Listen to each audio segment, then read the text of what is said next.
Hi guys, this is Daniel Hutchins, and we are back again for another live stream video discussion, and we're going to be talking from our friend Screen Rant. Our friend Screen Rant, yes. We're going to be talking first about some Red Skull news, and then other stuff. Okay, so Red Skull is immune to one attack, far more powerful than Captain America. Yes. After an alternate version of Red Skull shows how cruel he really was, fans learn that he's immune to an attack far more powerful than Captain America. 6 hours ago. Alright, there are spoilers. So, Marvel Comics supervillain Red Skull has long been established as Captain America's arch enemy, though fans have recently learned that he is immune to an attack far more powerful than Captain America could deliver. The Penance Stare is Ghost Rider's greatest attack. It burns the souls of those guilty of sin. But there are a few stipulations to this terrifying ability, even if all the evil Red Skull has put into the world. Marvel Comics has established he is immune to Ghost Rider's Penance Stare, for one specific reason that makes him even more villainous. Okay, so in Avengers Forever #2 by Jason Aaron and others, the Ghost Rider is being held captive by an alternate version of Red Skull known as the Black Skull. Black Skull is a version of Red Skull who has bonded with the Venom symbiote, making him much greater than the Red Skull. But the Black Skull is torturing Ghost Rider to find out who he is, why he came to the universe. Now, during the torture, fans learn that Black Skull is immune to Ghost Rider's Penance Stare. For reasons that make the Earth 616, Red Skull immune to this power likewise. Okay, while torturing the Ghost Rider, Black Skull cuts off the rider's foot and hands in a motion with one of his minions for disposal. When the minion takes it, he immediately bursts in flames, and the hellfire present on the dismembered foot scorches his sinful soul. Black Skull then laughed, saying that has happened to his minion could never happen to him.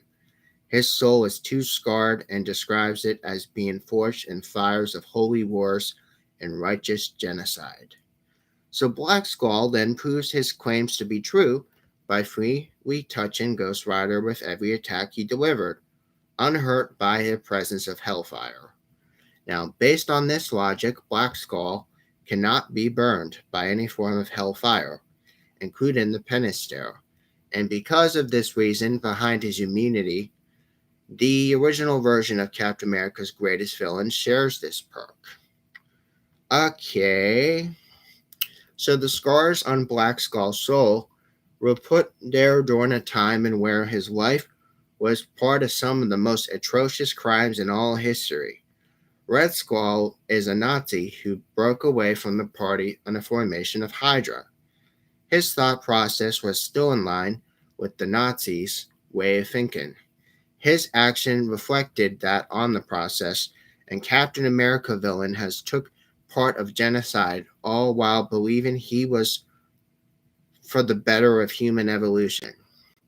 His twisted thought has freed him of any responsibility for his action, and he believed what he was doing was right.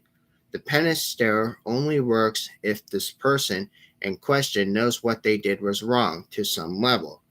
It is proven true to the fans when Ghost Rider previously tried this attack on Deadpool. It doesn't work because Deadpool has no sense of moral compass. The same is true for Red Skull, though he is so corrupt, he has no awareness of his own actions and believes he is forever justified in everything he ever did. Okay, the human rights atrocities that Black Skull references is to why he cannot be burned by hell's fire, or all the same ones committed by the Red Skull on Earth 616. Therefore, the Red Skull soul has been scarred the same way the Black Skull was, making him immune to hell's fire. and therefore immune to Ghost Rider Pennister, because he has no sense of morality. Red Skull is immune to one attack that is far more powerful than anyone or anything his normal nemesis, Captain America, could ever use against him. Okay, so let me know your thoughts about that. I think it's really weird, but I just figured I'd share it to you. We're going to keep going. So now we're going to be talking about Boba Fett. Yes, Boba Fett's Mandalorian episode proves the real tragedy. Okay, Mandalorian just didn't prove the best episode of Book of Boba Fett. He also showed the character problem in the core of the show. This is from yesterday. Okay, so the Mandalorian has always been a Boba Fett derivative. His return of Book of Boba Fett Episode 5 highlighted both how good a job Jon Favreau and Dave Filoni did with Din Djarin and how fumble he is as a new Disney Plus series has been. What exactly is off with Boba Show is he's chewed off more than he said for an extended Tusken Raider flashbacks. In stark contrast, the return of the Mandalorian, this fundamental creative block was cleared. Since it was dropped, the return of the Mandalorian has been a topic of intense metatextual debates, having the de facto Mandalorian Season 3 backdoor premiere to another show directed by Bryce Dallas Howard, then brings a level of quality and familiarity to the show that so far has lacked. But what role does Din Djarin's side mission stuff with the essential Mandalorian lore play from the Book of Boba Fett? Is that it's a fun diversion setting up the two T-helmeted anti-heroes coming together to worried attempt to give a point to a failing story by proxies.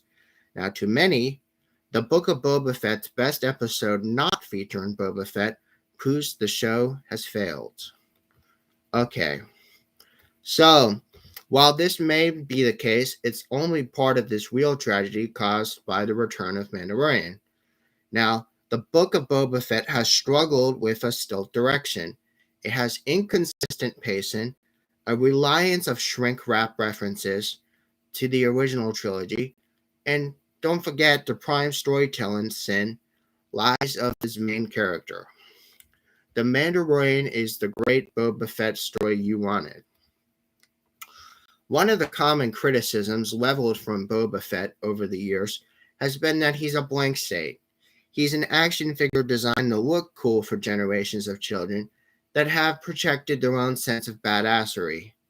Well, it's true that Boba's iconography and merchandise history are essential to his last appeal. His death was underscored as a joke. Therefore, his plenty of strengths to define him, the lone gunslinger vibe, is instantly evocative. Designs and small nods presented a clear path. No disintegration tells a deeper story all of its own. In the expanded universe run with this idea of crafted two distinct versions of character, pre and post Jango Fett retcons, and he's a clear archetype ripe for exploration in a myriad of directions. Indeed, what has happened just under a different name. Although now Star Wars icons have their own rights, Din Djarin is very much from the Boba Fett mold. He's a loner, a bounty hunter, a few words wearing armor retroactively derived from Fett's initial design, who has striked out on a line between good and bad, Republic and Empire.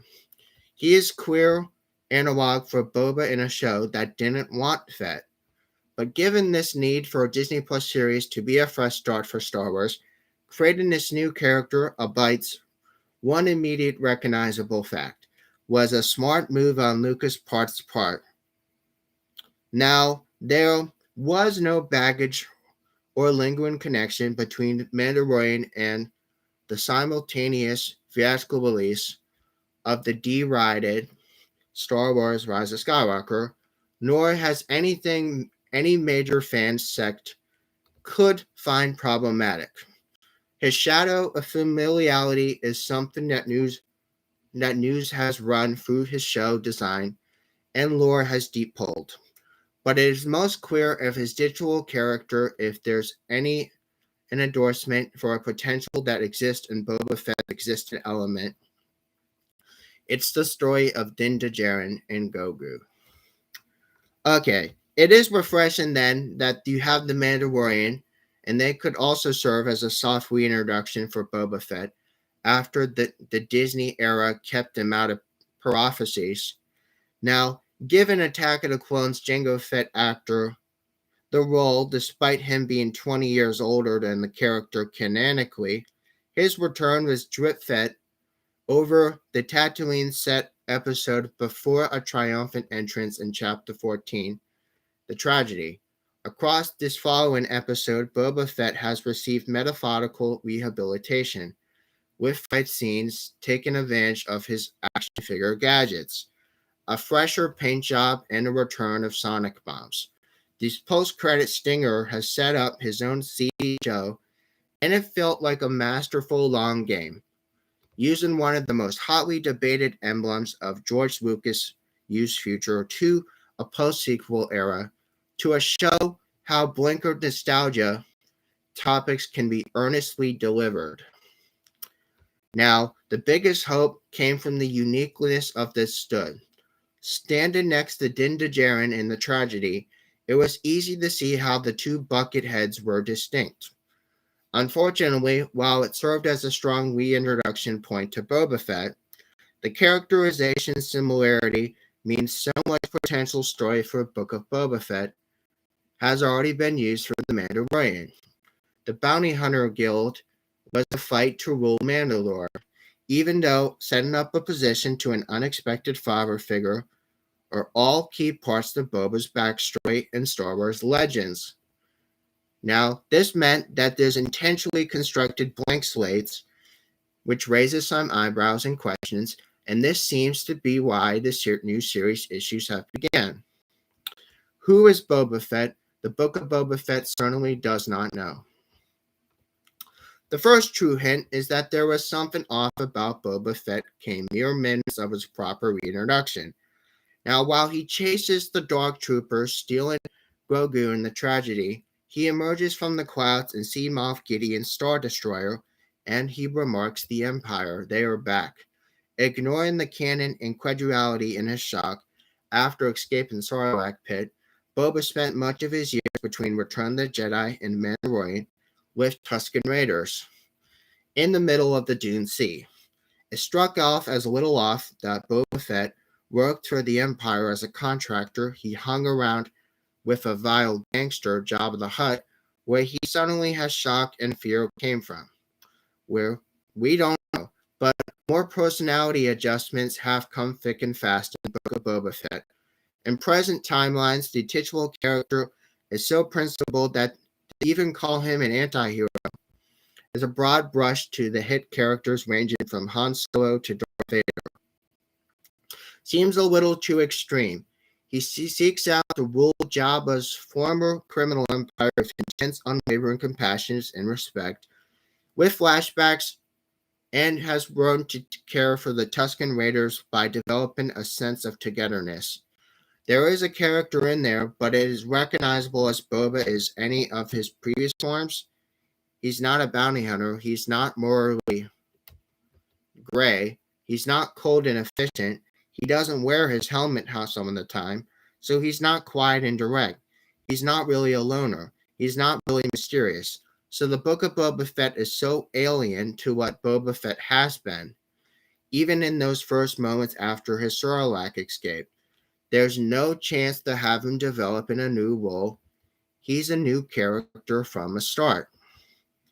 Okay, so there is something to be said for making Morrison's heritage to a narrative core of his character, but the methodology of the Book of Boba Fett has seemed to be treated as off-sided, no character criticism, and true, the build away from anything is viewed from the assets of the past.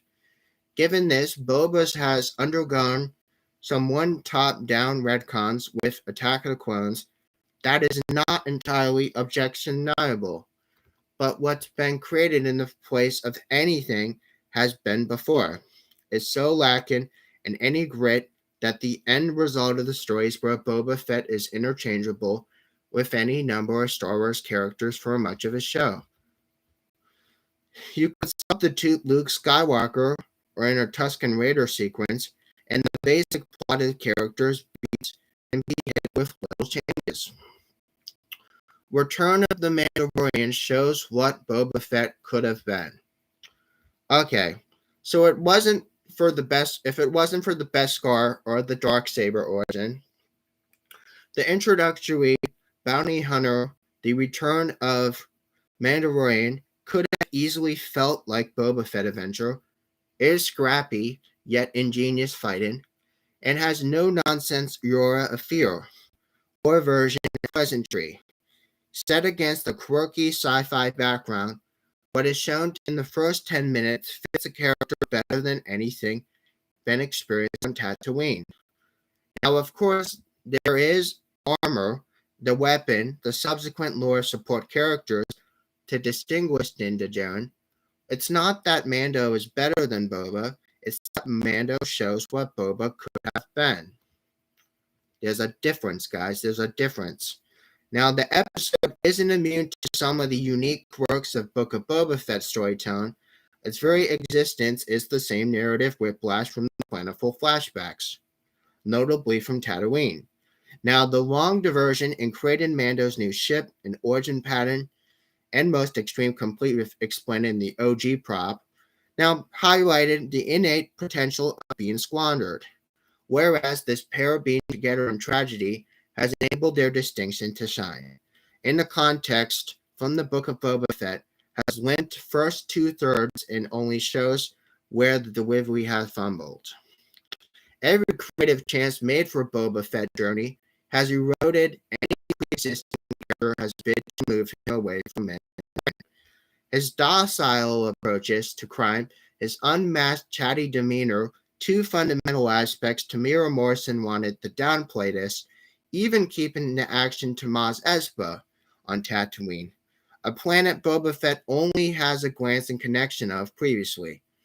Now, every one of these gets a murky explanation with a show plot, but none of these are convincing enough to get past this question of why Lucasfilm decided this was the story to tell. There is no reason this couldn't have been the scale, scope, or characterization of Return of Mandalorian. Now, again, the Boba Fett crime empire show crossing myriad planets with wide range of engaging character, with skills of former bounty hunter revolutionizing the galaxy's underworld, is just equally as simple, but much more immediately exciting. The Book of Boba Fett still has some pages left, but if it's possible that him and Din will finally reunite, the character distinction issue is addressed. But again, with so much time already spent taking Boba as far away from anything that's made him so beloved for the decades he was before, it'll certainly take more for Grogu cameo to do so as well. Okay, guys, so let me know your thoughts. I think it's really, really important that you guys understand why the newest episode of Boba Fett is not so good. Okay, so alright, so we're gonna keep going. We're gonna keep going. We're gonna keep going. Okay. Okay. So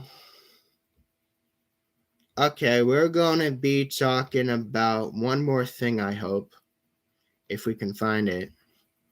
We're gonna try to find one more good thing on here on Screen Rant. And then I'm just gonna chill then. Okay, so we're gonna find one more thing. Okay, so now the New York Police Department has officially unmasked Spider-Man. Okay, so noted. Spider-Man identity is close regarded, but again, in the latest crossover the web swinger has finally unmasked in front of the New York Police Department. 8 hours ago. There are spoilers for The Devil's Reign #3. After years of attempting to hide his identity, Spider-Man has finally been unmasked by the New York Police Department. The web swinger's true face is only known to a select heroes and loved ones. When he does this, the best prevent his enemies from learning his true identity. But in Devil's Reign #3, the mask has came off again. So in Devil's Reign event, the Kingpin Wilson Fisk used his power as the mayor of New York City to announce the sweeping legislation that effectively outlaws any superhero activity. Suddenly, the Thunderbolts, General Ross supervillain squads, have arrived to begin round up superheroes like Mr. Fantastic, Susan Storm, and others. The groups of Avengers led by Captain America have evaded the Thunderbolts and rescued Moon Knight, Miles Morales, and several others, but subsequently gone underground to direct parallels to Civil War, one of many for this event. In chaos, however, Spider-Man is arrested by New York Police Department, thus isn't Peter Parker. What? Okay, that's weird. Now the issue opens up with Spider-Man unmasked inside New York Police Department holding room, interrogated by two detectives. Unbeknownst to this police, this is Ben Reilly. So Ben Reilly, Peter's identical clone, save from his hair when Ben dyed blonde. To differentiate himself from Peter. Now his face is badly beaten. This encounter with the Thunderbolts, or a rather overzealous New York Police Department interrogation, this public at large doesn't know Peter Parker had a clone, so Ben gives his name as Johnny Spider-Man. This police has unable to fingerprint him. However, since some of the bleeding hearts think this guy is a hero and won't process him. What the hell? Okay, that is freaking weird. But it gets really dark and it gets really gritty. Okay, so in subsequent panels, the Human Torch and the Thing burst into the police station that takes Spider-Man back, leaving the police with a face, no fingerprints, and many questions. Since Ben Reilly and Peter Parker are identical clones, this essentially means the police, at least the two in the interrogation room, cannot recognize Parker on a street from this point on. But then again, Ben Reilly's face is so badly beaten, you put two and two together and you don't have any DNA. So it's like, you stupid assholes. You clearly don't know the difference between Ben Reilly and Peter Parker. Like, what the fuck? But anyway, this is not the first time Peter's unmasked publicly. Civil War has memorably ended when Peter Parker deliberately took his mask off in front of the cameras to support the Pro-Registration Act. While this was eventually undone from magic, there is no way Spider-Man mask isn't recognized now. Okay. So now, I know I said this was the last article, but I'm going to do one more. Okay. Talking more about Peter's clone. Okay, so Spider-Man theory, Peter's clone has finally became his own hero. Okay, so you want to know what's going on with Peter Parker's clone, Ben Reilly. Okay, so here you go. This was like 7 days ago or something. Okay. After nearly half a year as Spider-Man, Marvel finally spun off of Peter Parker's popular clone, we know Ben Reilly, is a fan favorite character of Peter's distant past. He wears the web swinger moniker and takes over the original hero. But at the end of #85, Marvel had appeared to admit that Ben Reilly is Spider-Man, and it just never has seemed to work out as much. But for months now, the B-listed Ben Reilly is now brought and bankrolled by bureaucratic Beyond, and mysterious company has seen Spider-Man as a profitable business in a test bed for new innovative technology. And as New York's new Spider-Man, Ben saves innocents and fights supervillains in New York while Peter Parker has recuperated from the hospital from devastating radiation attacks. But his clone, Ben, has reservations about Beyond's conduct.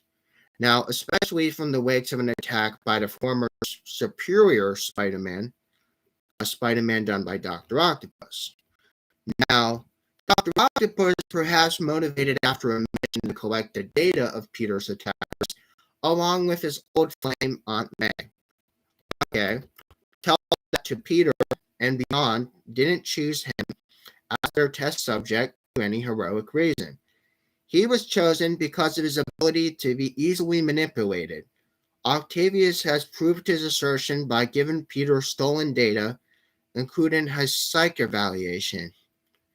Ben has instructed to retrieve and return this data, but upon seeing this himself, he destroys it.